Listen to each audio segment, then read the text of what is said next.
आज जब ईरान की सड़कों पर एक महिला हाथ में सिगरेट और सामने ईरान के सबसे ताकतवर चेहरे का पोस्टर, ये सिर्फ एक पोस्टर नहीं जल रहा है, ये पूरी व्यवस्था का प्रतीक है जो धुएं में बदल रहा है। जिस आग को आप पोस्टर में देख रहे हैं, असल में वही आग ईरान के भीतर सुलग रही है। चारों तरफ अफरा तफरी है, पुलिस का सायरन है, इंटरनेट बंद है, हेडलाइन खामोश है, लेकिन इस शोर के बीच जो सबसे तेज आवाज है उस महिला की जो बिना डर के बिना झुके खड़ी है। खुले बाल, चेहरे पर नकाब नहीं और सिगरेट से उठता धुआं सीधे सत्ता की आंखों में जा रही है। याद रखिए 2022 में इसी देश में एक महिला को सिर्फ इसलिए मार दिया गया क्योंकि उसके बाल दिख गए थे। आज वही बाल, आज वही औरत डर को जला रही है। 47 साल तक डराया गया एक देश आज कह रहा है कि अब डर खत्म हो चुका है। लेकिन सवाल यही है, क्या ये गुस्सा है या कोई बड़ा बदलाव दस्तक दे रहा है? क्योंकि इंटरनेट काटा गया, क्योंकि दुनिया से ईरान को अलग किया जा रहा है। और क्या ये कहानी सिर्फ ईरान तक सीमित है या वेनेजुएला जैसे यहाँ भी दोहराई जा रही है? तेल से भरपूर देश, लेकिन जनता बदहाली में संयोग है या रणनीति? ईरान की कहानी सिर्फ एक खबर नहीं, ये परतों में छिपी सच्चाई है। और आज हम सिर्फ हेडलाइन नहीं, उसके पीछे की कहानी समझाएंगे। ईरान की ये कहानी आज से नहीं 2022 से शुरू होती है। एक 22 साल की लड़की सिर्फ इसलिए उठा ले गई क्योंकि हिजाब ठीक नहीं था, हथियार नहीं, साजिश नहीं, सिर्फ फूले बाल। उसकी मौत ने ईरान को डर को तोड़ा और विरोध को जन्म दिया। आज वही डर सड़कों पर जल रहा है, पोस्टर में, नारों में, आग में। इंटरनेट बंद है लेकिन गुस्सा नहीं। ये सवाल सिर्फ खामोशी का नहीं है, ये सवाल है क्या ईरान बदलाव की दहलीज पर खड़ा है? 2022 में एक लड़की की मौत सिर्फ एक खबर थी, लेकिन वही मौत आज आंदोलन बन चुकी है। जिस आग की शुरुआत एक चिंगारी से हुई थी, आज इसमें पेट्रोल डाला जा रहा है।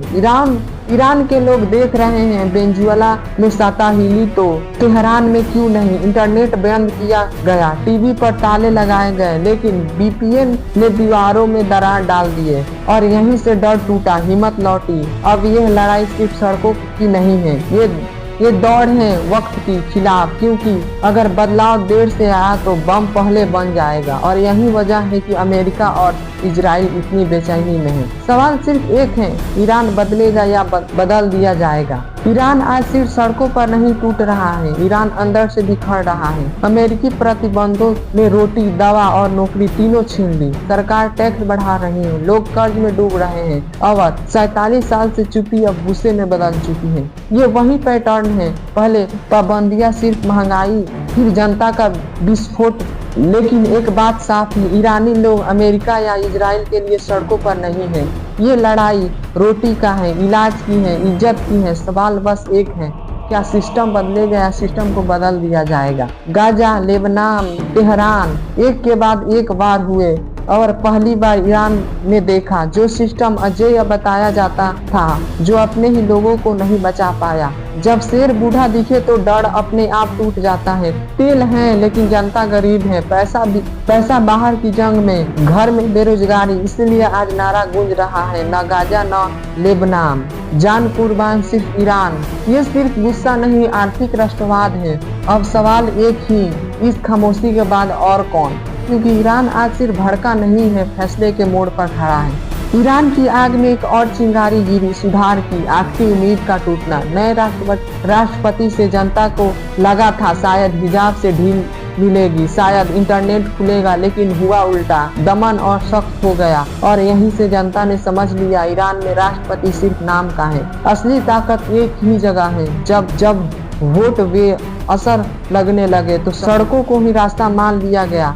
अब यह लड़ाई सिर्फ सरकार के खिलाफ नहीं है, पहचान के लिए भी है। इस्लामिक झंडा हट रहा है और लौट रहा है शेर सूरज वाला पुराना निशान। मैसेज साफ है, लोग इस्लामिक रिपब्लिक नहीं, एक सेकुलर ईरान चाहते हैं। इसी बीच एक नाम फिर उभर रहा है, राजा पहलवी, आखिरी शाह का बेटा, जो आज विरोध का एक चेहरा दे रहे हैं। लेकिन सवाल टकराता है, क्या वो दौर सच में बेहतर था या आज इतना बुरा है कि कल अच्छा लगने लगा? क्योंकि हकीकत यह है, शाह के जमाने में भी दमन थे, फर्क बस इतना है कि आजादी भी नहीं है, इंटरनेट भी नहीं है, रोजगार भी नहीं है। यानी ये अतीत का प्यार नहीं, वर्तमान का गुस्सा है। यही गुस्सा आज ईरान को एक बड़े मोड़ पर ले आया है।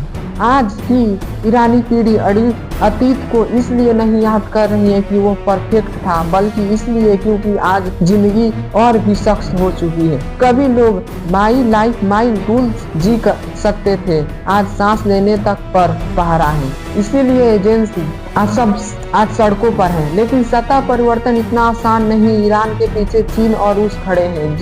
दिन में पुलिस तो रात में जनता।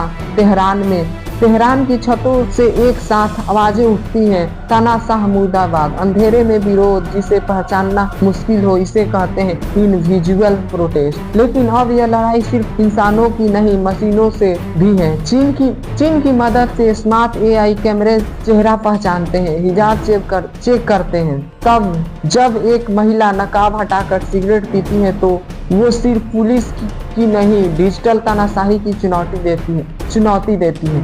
इसीलिए इंटरनेट बंद है, इसीलिए जानकारी रोकी जा रही है, और इसी बीच स्टॉर्लिंग टेक कंपनियां ब्लैक आउट तोड़ने की कोशिश में हैं। यानी ये जंग सड़कों पर नहीं है और डिजिटल स्पेस में भी है। लेकिन असली सवाल अब भी वही, फैसला कौन करेगा, जनता, अमेरिका या फिर IRGC, जो सिर्फ सेना नहीं, ईरान की आधी अर्थव्यवस्था है।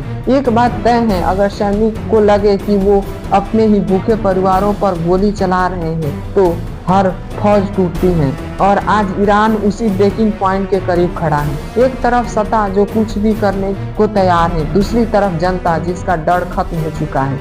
यही वजह है कि ईरान आज एक चौराहे पर है। ईरान की सड़कों पर आज डर नहीं, संकेत दिखाई दे रहे हैं। वेनेजुएला की घटनाओं ने यह भरोसा दिया है कि ताकत सिर्फ सरकार के पास नहीं होती। हालांकि ईरान की सेना भी अब मजबूत है और आखिरी फैसला उसी के रुख से तय होगा। लेकिन तस्वीर बदल रही है। सिगरेट पीती महिला के पोस्टर जल रहे हैं, शेर वाला झंडा फिर से ईरान की पहचान बन रहा है। छतों से उठती आवाजें बता रही है कि 47 साल पुरानी कहानी अब दोहराई नहीं जा रही। तेहरान की हवा में जो धुआं उठ रहा है वो आग की चेतावनी है, और शायद इसी वक्त ईरान की महान कवि फिरदौसी की पंक्तियां फिर जिंदा हो रही हैं। जब जुल्म हद से बढ़ता है तो राक्षस का अंत नायक के हाथों में लिख जाता है। आज ईरान का हर युवा खुद को वही नायक मान रहा है, क्योंकि इतिहास बता रहा है, रात चाहे कितना भी गहरी हो, सवेरा उसे मौत देता है। दुनिया की निगाहें आज तेहरान पर टिकी है, क्योंकि यहाँ जो होगा उसकी गूंज ईरान तक सीमित नहीं रहेगी। लेकिन एक बात साफ है, यह सिर्फ ईरान की कहानी नहीं है, बल्कि ताकत, राजनीतिक और वैश्विक खेल की कहानी है। और जाते जाते एक सवाल छोड़ जाते हैं, क्या दुनिया वाकई उस दौर के प्रवेश कर चुकी है जहां सिर्फ ताकत ही कानून बनेगी? अगर हाँ, तो आने वाले दिन सिर्फ ईरान के नहीं होंगे। फिलहाल बस इतना ही, फिर मिलेंगे। जय हिंद, जय भारत, नमस्कार।